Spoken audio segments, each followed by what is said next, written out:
The inspection room smelled like cleaning chemicals and recycled air.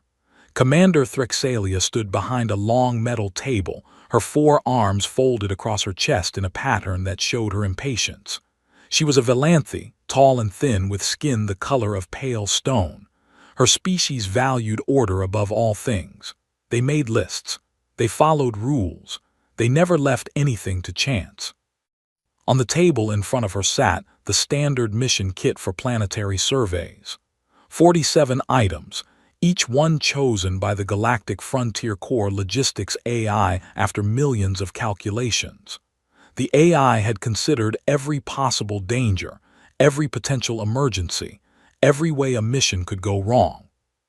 Threxalia counted the items again: atmospheric samplers to test the air, emergency beacons to call for help, nutrient synthesizers to create food from basic elements, collapsible shelters that could protect against wind, rain, or radiation, medical nanopacks filled with tiny machines that could heal wounds and cure infections, water purifiers, fire starters, communication devices, scanning equipment.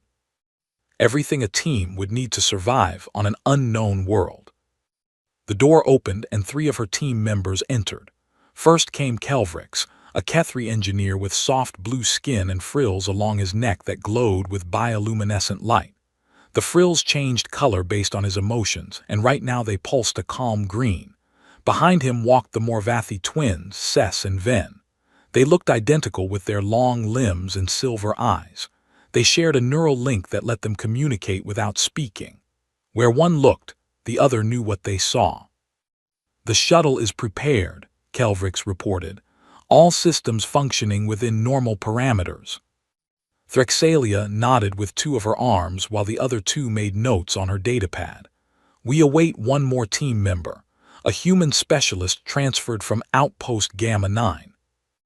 The twins exchanged a look that needed no neural link to understand. Humans were strange creatures. They had only discovered faster-than-light travel 200 years ago. In galactic terms, they were children who had just learned to walk.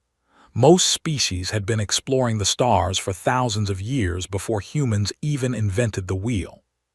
"What is his specialty?" Kelvrix asked. "Survival and adaptation," Threxalia read from her datapad. "His file says he has completed 17 planetary surveys with a perfect mission success rate." The frills on Kelvrix's neck flickered with curiosity. Impressive for such a young species. The door opened again. The human who walked in was not what any of them expected. He was average height for his kind, with brown skin weathered by sun and wind. His hair was cut short and starting to show gray at the edges. He wore the standard Corps uniform, but it looked old and faded from many washes. In his hand he carried a single item. It was a knife.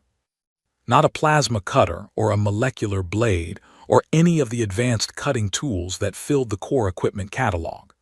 This was a simple knife with a metal blade and a handle made from some kind of wood. The blade was perhaps 20 centimeters long and showed signs of being sharpened many times over many years. "Marcus Cole reporting," the human said. His voice was calm and unhurried. Threxalia stared at him. Then she stared at the knife. Then she looked at the 47 items spread across the inspection table. "Where is your equipment?" she demanded. Marcus walked to the table and set the knife down next to the atmospheric sampler. The contrast was almost painful. Advanced technology worth thousands of credits sitting next to a tool that humans had been making since before they had fire. "Right there," Marcus said. "That is not equipment. That is a primitive cutting implement." Marcus picked up the knife again. He tested its edge against his thumb, and a tiny line of red appeared on his skin. He nodded with satisfaction and slid the knife into a leather sheath on his belt. "That'll do," he said. Kelvrix's frills flashed orange with confusion. The Morvathi twins communicated silently, their silver eyes locked on the human with growing concern. Threxalia felt 2 of her hands begin to tremble with frustration, while the other 2 gripped her datapad so hard the screen flickered. Specialist Cole, she said, forcing her voice to remain professional. Planet is an uncharted world. We do not know what dangers we may face. The mission kit contains 47 items specifically designed to handle any emergency situation. I've read the file, Marcus agreed. And yet you bring only a knife.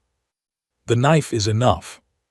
Threxalia turned to her datapad and began typing rapidly. I am filing a formal objection to your inclusion on this mission. Your lack of proper equipment represents a danger to yourself and the entire team. Marcus did not seem worried. He walked along the table, looking at the 47 items with mild interest. He picked up the nutrient synthesizer and turned it over in his hands. How many moving parts does this have? He asked. 347, Kelvrix answered automatically. His engineering mind could not resist such a question. And if one of them breaks? The device would require repair at a certified core facility. Marcus set it down and picked up the water purifier. This one. 212 components, but it has a backup system that has how many parts? Kelvrix's frills dimmed slightly. 189. Marcus set the purifier down next to his knife. He looked at Threxalia with eyes that had seen things she could not imagine. Commander, I've been doing this job for 23 years. I've been on worlds where the temperature dropped so fast our equipment froze solid. I've been in jungles where the humidity made every electronic device short out in an hour. I've been stuck in deserts where the sand got into everything and ground it all to dust. He tapped the knife on his belt. This has never failed me. It doesn't need batteries. It doesn't need repairs. It doesn't need software updates or calibration or replacement parts shipped from the nearest station. Threxalia's objection froze on her datapad. She wanted to argue, but something in the human's voice made her pause. It was not arrogance. It was not stupidity. It was something else entirely. Confidence. The deep, quiet confidence of someone who had faced the worst the galaxy could offer and walked away every time. Your objection is noted, she finally said, deleting the file. But this mission will proceed as scheduled. Prepare for departure. Marcus nodded and walked toward the door. He paused and looked back at his new team. Don't worry, he said. If everything works perfectly, you won't need me at all. The door closed behind him. The inspection room fell silent except for the soft hum of the ventilation system. I do not like this, Seth said, speaking aloud for the first time. Neither do I, Ven agreed through their link. Threxalia looked at the 47 items on the table. Then she looked at the door where the human had disappeared. Let us hope, she said quietly, that everything works perfectly. But deep in her stomach, in the place where instinct lived even in a species that worshipped logic, she knew that it would not. The shuttle dropped through the atmosphere of planet XR7 like a stone falling through water. Outside the windows, clouds of pale orange and gold rushed past. The onboard computer announced their descent in a calm, mechanical voice. Landing in 3 minutes, all systems nominal. Threxalia watched the sensor screens with all 4 of her eyes. The planet looked beautiful from above. Green forests stretched across the continents. Blue rivers cut through valleys like veins of silver. The core survey drones had classified XR7 as a garden world, which meant it had breathable air, drinkable water, and minimal dangerous wildlife. A perfect planet for a 3-day survey mission. Marcus sat in the back of the shuttle, his eyes closed like he was sleeping. His hand rested on the knife at his belt.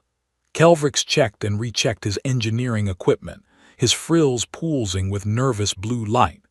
The Morvathi twins sat perfectly still, their neural link allowing them to share the same state of meditative calm. The shuttle touched down in a clearing near a river. The landing was smooth, and Threxalia allowed herself a small moment of satisfaction. Everything was proceeding according to protocol. Begin unloading equipment, she ordered. We establish base camp first, then begin survey operations at dawn tomorrow. The team worked efficiently. Kelvrix activated the collapsible shelter, and it unfolded into a sturdy dome that could protect them from rain, wind, and most natural predators. The twins set up the perimeter sensors that would alert them to any approaching dangers. Threxalia organized the remaining equipment inside the shelter, while Marcus walked the edge of the clearing, studying the trees and the ground and the sky. "Specialist Cole," Threxalia called, "your assistance with equipment setup would be appreciated." Marcus did not answer. He was crouched by the riverbank looking at something in the water. Before Threxalia could repeat herself, the ground shook. It was a small tremor at first, barely enough to make the water in the river ripple, but then it grew stronger. The trees began to sway. The shuttle rocked on its landing struts. Kelvrix's frills flashed bright red with alarm. "Seismic activity," the engineer shouted. The geological survey said this region was stable. The shaking grew worse. A crack appeared in the ground near the clearing's edge, spreading rapidly toward the shuttle. Threxalia watched in horror as the earth began to split open. "Everyone away from the shuttle," Marcus yelled. His calm voice had turned sharp and commanding. "Move now." The team ran. Behind them, the ground collapsed. The shuttle tilted sideways and fell into the growing crack. Rocks and dirt cascaded down, burying the small ship in seconds. When the shaking finally stopped, half the clearing had disappeared into a jagged ravine. Silence fell over them like a heavy blanket. Threxalia stood at the edge of the new cliff, looking down at the ruins of their shuttle. She could see one landing strut sticking up from the rubble. Nothing else was visible. "The emergency beacon," she said. Her voice sounded strange in her own ears. "It was in the shuttle." "As was most of our equipment," Kelvrix added. His frills had gone completely dark, a sign of deep shock. "The nutrient synthesizer, the medical nanopacks, the long-range communicator." "The shelter is intact," Sess observed, "and we managed to save the atmospheric sampler and 2 water purifiers.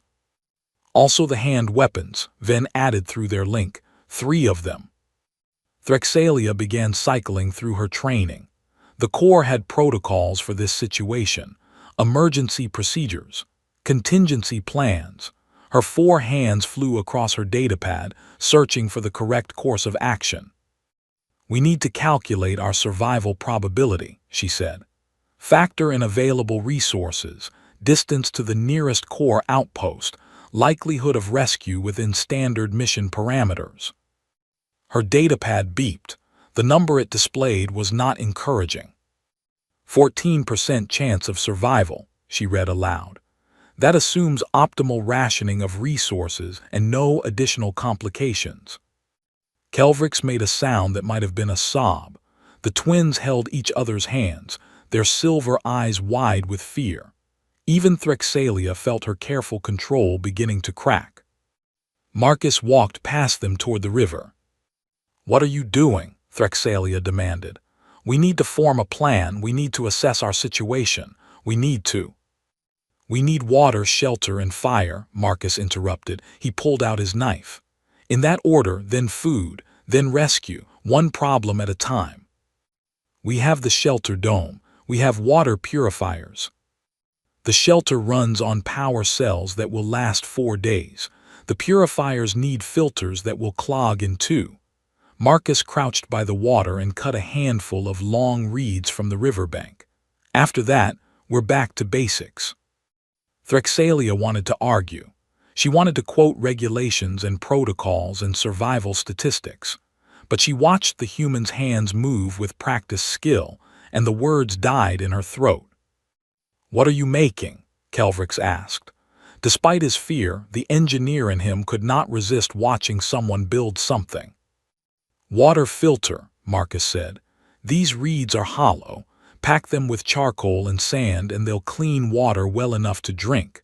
Our ancestors figured this out before they figured out writing." He continued working while he talked, his knife cutting and shaping the reeds into a frame. His movements were quick but careful, like he had done this 1,000 times before. "Fire next," he continued. "I saw some rocks near the ravine that looked like flint. Strike them against steel and you get sparks. My knife blade will work." "What about shelter?" Seth asked. "The forest has everything we need: branches for frame, leaves for cover, tree sap for waterproofing." Marcus finished the filter frame and began weaving the reeds together. "Humans have been building shelters for 300,000 years. The dome is nice, but we don't actually need it." Threxalia looked at her datapad again. The 14% survival probability stared back at her, cold and mathematical. "Your calculations do not account for this," she said slowly. "No," Marcus agreed. "Your calculations assume we need your equipment to survive. We don't. The equipment makes things easier. It doesn't make things possible." He stood and held up the completed filter. It looked rough and primitive next to the sleek core technology, but Threxalia could see that it would work. "Commander, your species developed spaceflight before mine existed. You've been traveling the stars for longer than humans have had cities.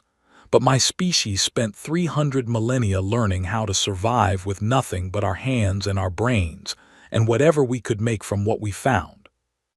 Marcus smiled. It was not a happy smile, but it was confident. "Technology can fail. Knowledge doesn't run out of batteries." Threxalia put away her datapad. The survival probability no longer mattered. There was a new variable in the equation now, one that the core AI had never learned to calculate. The human variable. "What do you need us to do?" she asked.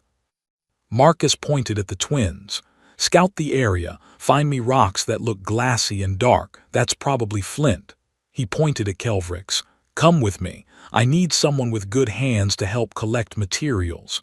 He looked at Threxalia. "You have 4 arms, start gathering firewood. We'll need a lot of it."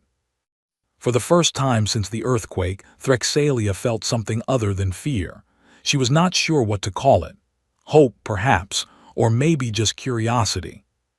She had spent her entire career trusting in technology and protocol.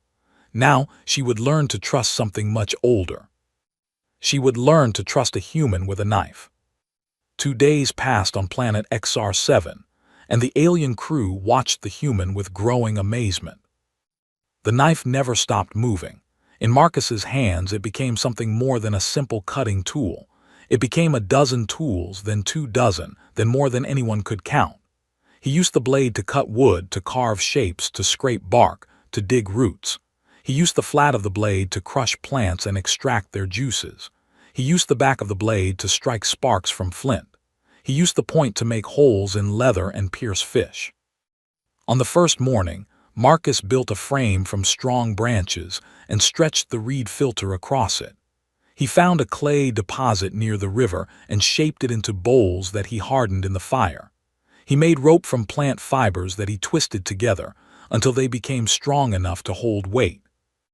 Kelvrix followed him everywhere, his engineering mind trying to understand what he was seeing. The Kethri had spent years studying advanced manufacturing systems. He had built machines that could create anything from raw atoms, but he had never seen anyone build so much from so little.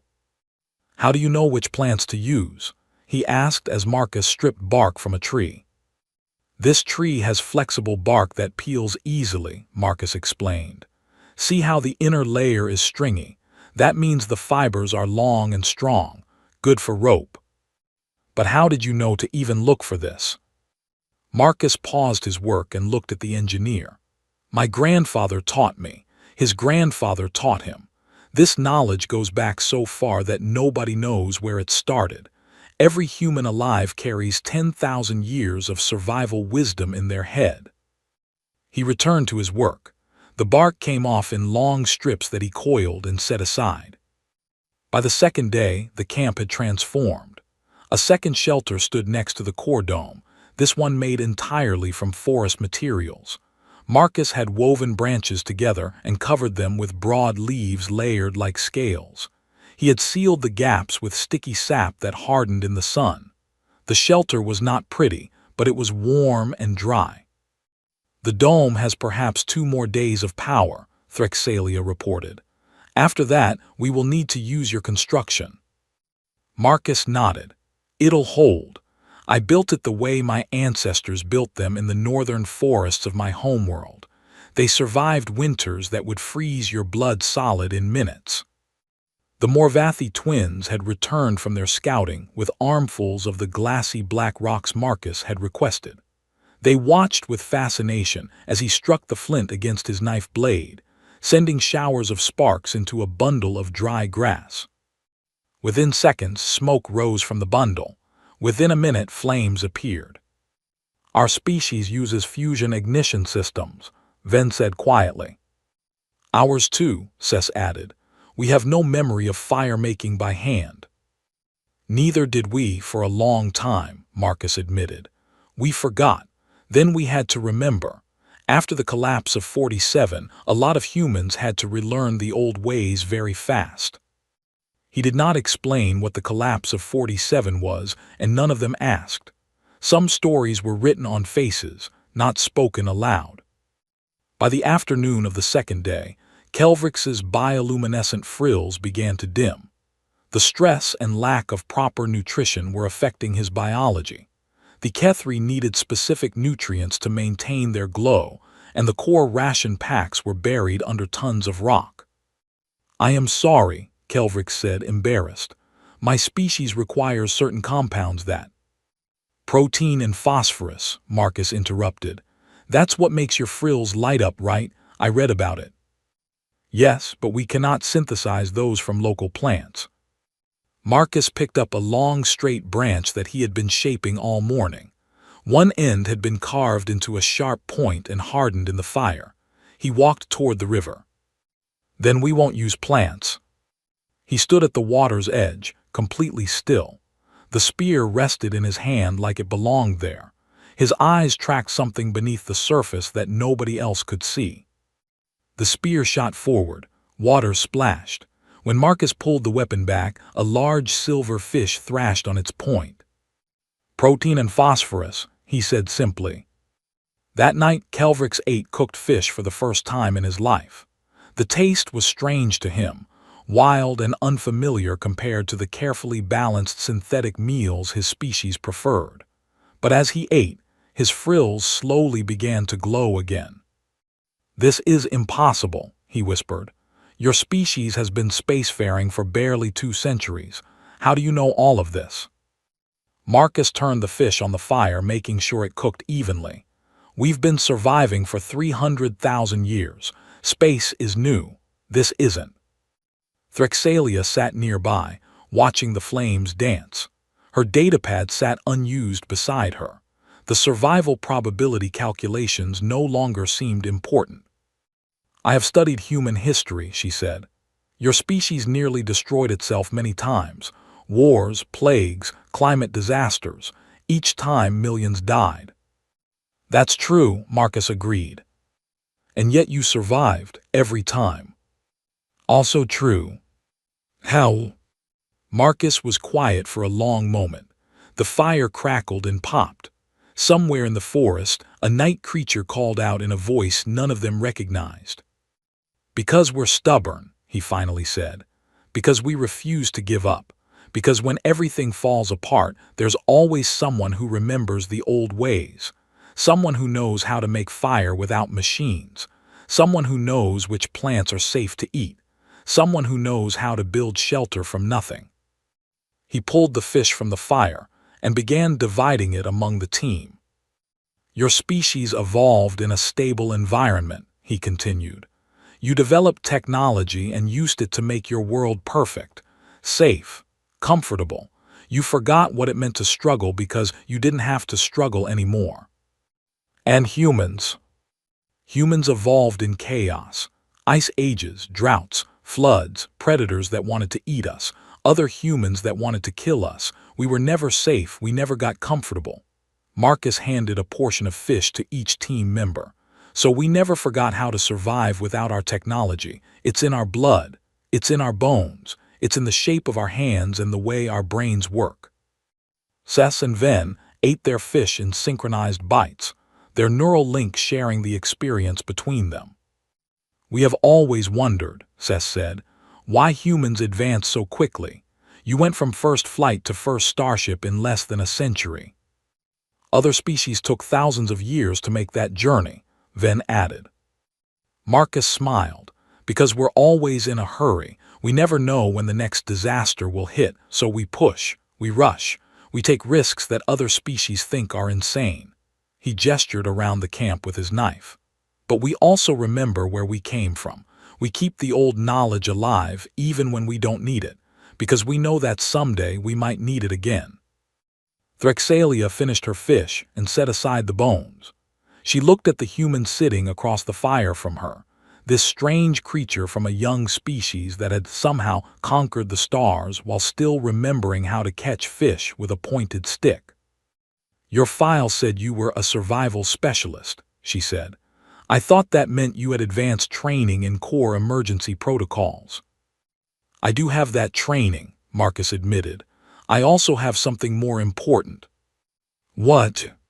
He held up the knife. Firelight danced along the worn blade. "This knife belonged to my father, before that my grandmother, before that my great-great-grandfather. It's older than the core, older than human spaceflight, older than most of the technology we take for granted." He slid the knife back into its sheath. "The equipment in your kit represented the best of galactic technology.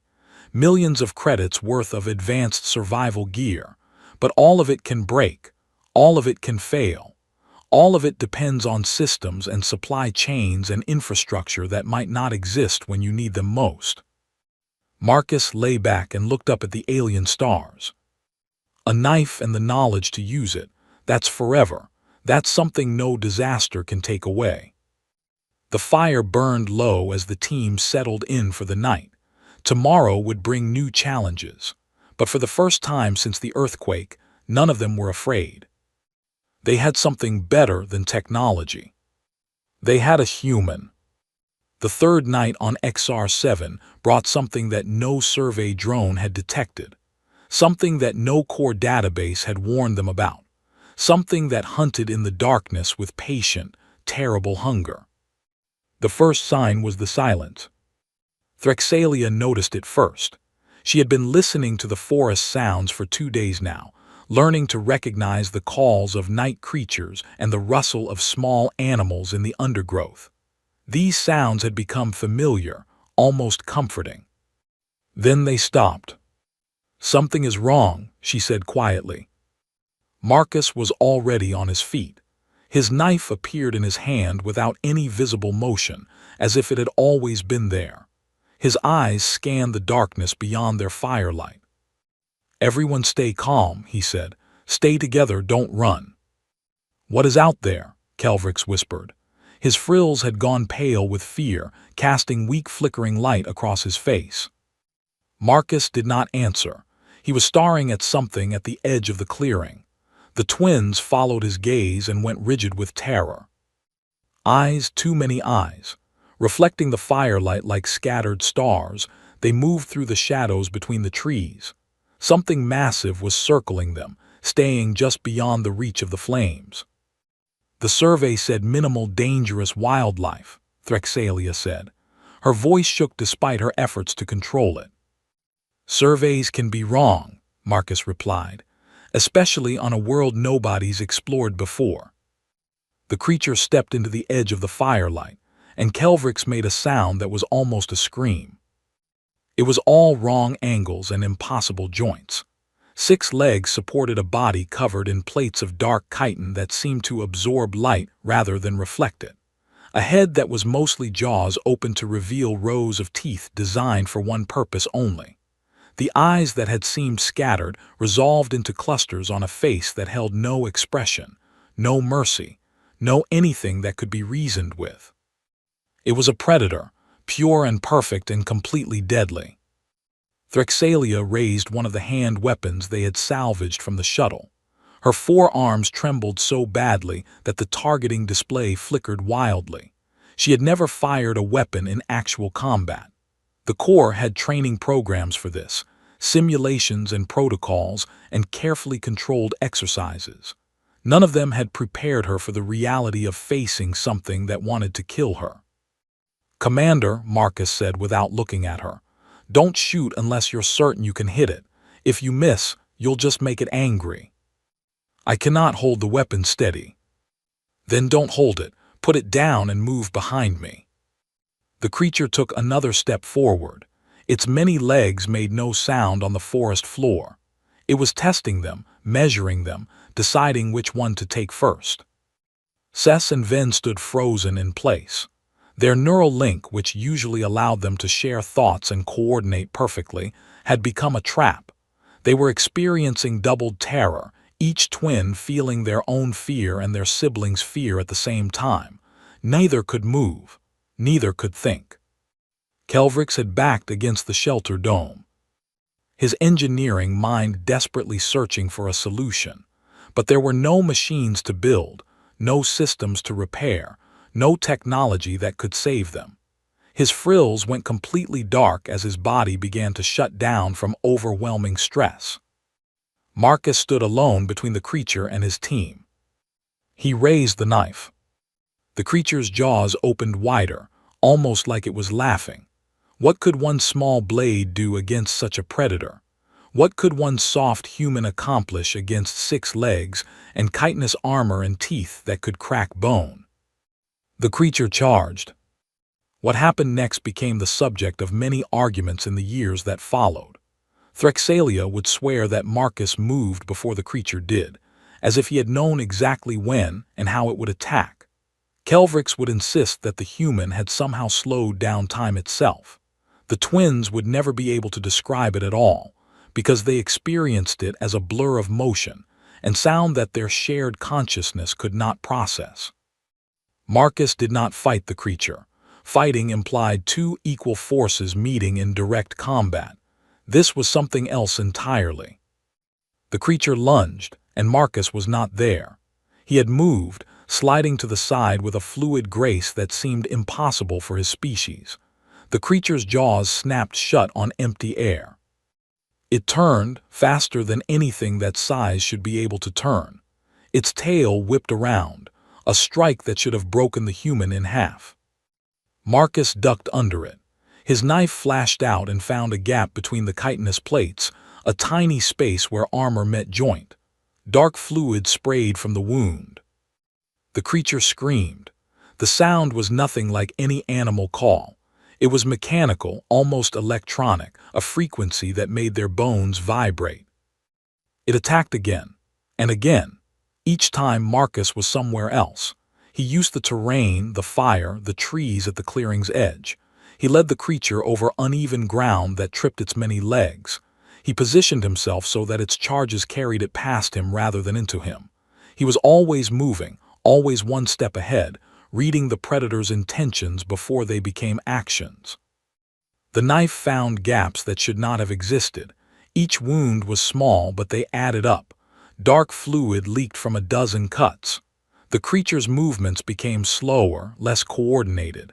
Its screams took on a desperate quality. Marcus did not slow down. He did not show mercy. He did not hesitate. This was what humans were, stripped of technology and civilization, and all the things that made them seem soft. This was what 300,000 years of survival had created. Not the strongest species in the galaxy. Not the fastest or the toughest or the most naturally armed. But perhaps the most dangerous. The creature made one final lunge. It was slower now, weakened by blood loss and exhaustion. Marcus stepped aside, let it pass him, and drove the knife into a spot at the base of its skull where the armor was thinnest. The creature collapsed. Its legs twitched once, twice, then went still. Silence returned to the clearing. The only sounds were the crackle of the fire and Marcus's heavy breathing. He pulled the knife free and wiped the blade clean on his leg.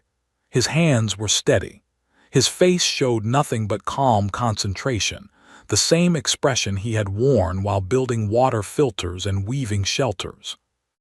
Told you, he said quietly. That'll do. Threxalia found that her legs would not support her.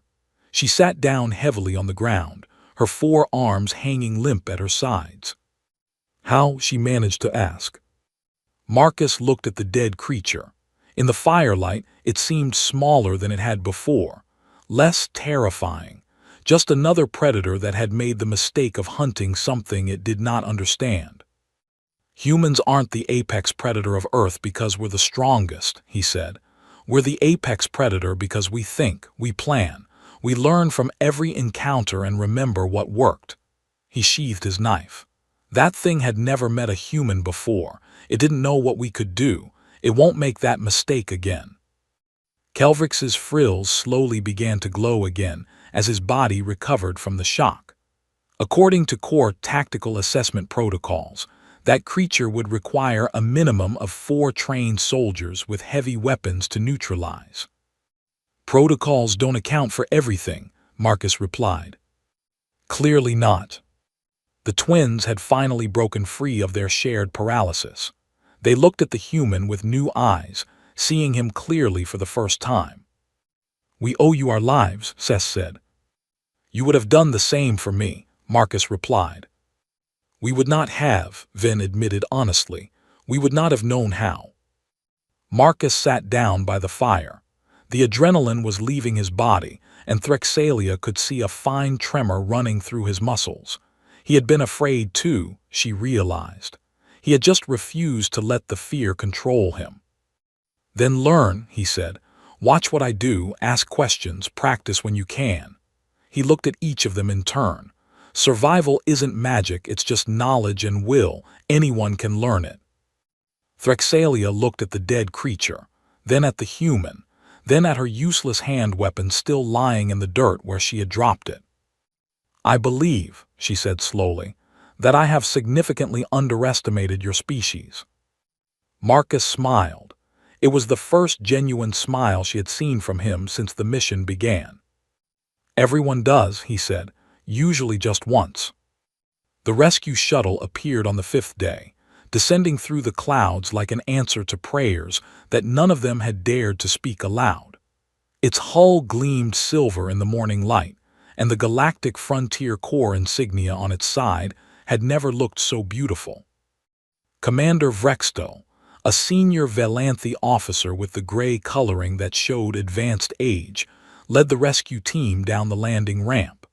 He had expected to find bodies, or at worst, traumatized survivors clinging to the remnants of their equipment. He had not expected to find a thriving camp. The shelter dome still stood, but next to it was a second structure built entirely from forest materials. Smoke rose from a carefully constructed fire pit surrounded by stones. A drying rack held strips of preserved fish. Clay pots lined up near the river contained fresh water filtered through some kind of plant-based system. Most surprising of all was the creature. The predator's carcass had been moved to the edge of the camp. Its chitin armor had been partially stripped away and stretched on frames to dry. The meat had been carved into portions, some of which hung on the drying rack next to the fish. Vrextel's security team raised their weapons at the sight of the dead creature. Stand down, Threxalia ordered. She walked toward the rescue commander with her 4 arms held in the Velanthe gesture of peaceful greeting. The threat has been neutralized. Neutralized? Vrextel stared at the predator. His tactical assessment training told him exactly what that creature was capable of. How? You had no heavy weapons. Your emergency beacon never activated. We only found you because of standard search protocols. We had a human, Threxalia said simply. Vrextel looked past her at the rest of the survey team.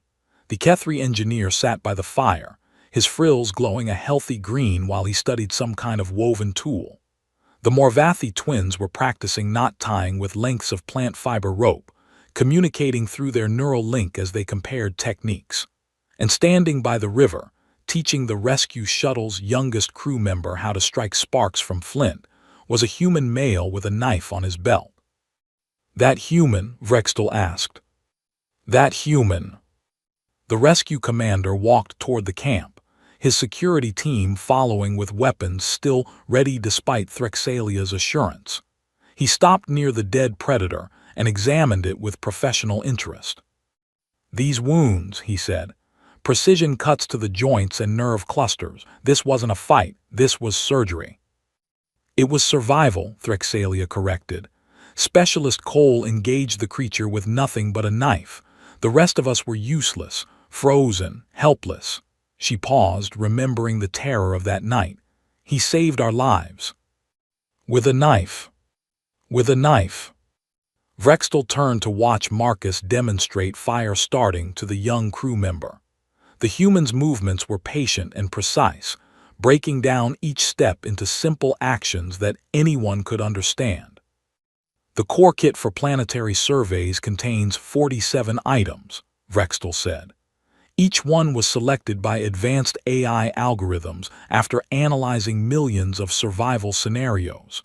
That kit represents the best emergency equipment that galactic technology can produce." "I am aware," Threxalia replied. "I counted those items before our departure. I reviewed their functions. I trusted them completely." "And now?" Threxalia was quiet for a moment. She watched Kelvrix show the woven water filter to one of the rescue team engineers, explaining how simple materials could achieve the same results as complex machines. She watched the twins demonstrate their new rope-making skills, their silver eyes bright with pride in their accomplishment. "Now I believe that the core kit should contain a 48th item." "Which is?" Threxalia turned to face Vrextel directly, using all four of her eyes to emphasize her seriousness. "A human," she said, "preferably one with a knife." Vrextel made a sound that might have been laughter or might have been disbelief. "Commander, I cannot requisition a human as standard survey equipment." "Then you should reconsider your requisition procedures." Before Vrextel could respond, Marcus walked over to join them. The young crew member followed him, clutching a handful of flint shards like precious gems. "Rescue shuttle looks good," Marcus said casually. "I assume we're heading back to the outpost." "Specialist Cole," Vrextel straightened into a formal posture, "I have been informed that you killed that creature with a primitive blade weapon." "It worked." The core tactical manual states that such a predator would require a minimum of 4 soldiers with heavy weapons to neutralize. Marcus shrugged. "Manuals don't know everything." "So I am learning." Vrextel glanced at the knife on Marcus's belt. "That weapon, it appears to be quite old." "About 150 years, family piece." "And you brought nothing else on this mission? No modern equipment, no technological aids?" Marcus pulled the knife from its sheath and held it up. The blade caught the morning light, showing the countless tiny scratches and wear marks of long use. The wooden handle was dark with age and the oils from many hands. "This knife has been to 17 planets," Marcus said. "It has built shelters, caught food, started fires, and yes, killed predators. It has never run out of power. It has never needed software updates. It has never broken down in extreme temperatures or humidity or radiation." He slid the knife back into place. "The equipment in your core kit is impressive, truly. The best that galactic science can create, but all that equipment depends on things staying normal. Power sources, replacement parts, stable conditions. When everything goes wrong at once, when the earthquake buries your shuttle and your beacon and half your supplies, all that advanced technology becomes very heavy garbage." Marcus gestured around the camp, at the shelter built from branches and leaves, at the fire pit surrounded by stones, at the water filters made from reeds and charcoal, at the dead predator that had been turned into food and materials instead of a gravesite. "Humans have been surviving disasters for 300,000 years. We've faced ice ages and droughts and famines and plagues. We've been hunted by predators and other humans and forces of nature that should have wiped us out 100 times over. We survived all of it." He met Vrextel's eyes, with a calm confidence that spoke of experience beyond his years. You want to know the secret? There is no secret. We just refuse to die. We adapt. We improvise. We remember the old ways even when we don't need them because we know that someday we might need them again. And when that day comes, we're ready. Vrextel was silent for a long moment. Finally, he nodded slowly. I will include this in my report, he said. Your actions on this mission were exceptional, Specialist Cole. I will recommend commendation. I don't need commendation, Marcus replied. I was just doing my job. Your job saved 4 lives. That's the whole point of the job. The rescue team began loading the survey crew's salvaged equipment into the shuttle. Threxalia watched them work, then turned back for one last look at the camp they were leaving behind. The shelter Marcus had built would stand for years, maybe decades, slowly returning to the forest that had provided its materials. The fire pit would become overgrown. The drying racks would rot, but the knowledge that had created all of it would continue. Kelvrix would remember how to build water filters. The twins would remember how to make rope. Threxalia herself would remember how to survive without the comfort of technology.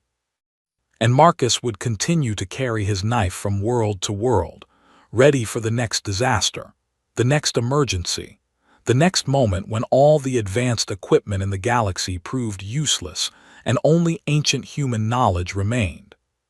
Commander, Marcus called from the shuttle ramp, you coming? Threxalia took one last breath of XR-7's air. Then she turned and walked toward the shuttle. Yes, she said, I believe I have learned everything this planet has to teach me. As the shuttle lifted off, climbing through the clouds toward the stars, Threxalia looked out the window at the shrinking forest below. Somewhere down there, a camp built by human hands was becoming part of the wilderness again. She pulled out her datapad and began typing her mission report. The standard fields for equipment assessment felt inadequate now. The usual categories of success and failure no longer applied. In the final section, where commanders were invited to add personal observations, she wrote a single recommendation.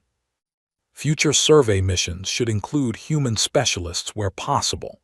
Their unique combination of advanced training and primitive survival knowledge provides redundancy that cannot be replicated by technological means. The galactic community has much to learn from humanity's 300,000 years of adaptation and survival. Recommended addition to Standard Core Survey Kit, Item 48, 1 human, preferably with experience. And always with a knife. She saved the report and looked across the shuttle at Marcus Cole, who had fallen asleep with one hand resting on his belt, right where the knife waited for the next time it would be needed. Some things, she reflected, were worth more than all the technology in the galaxy. Some things were priceless,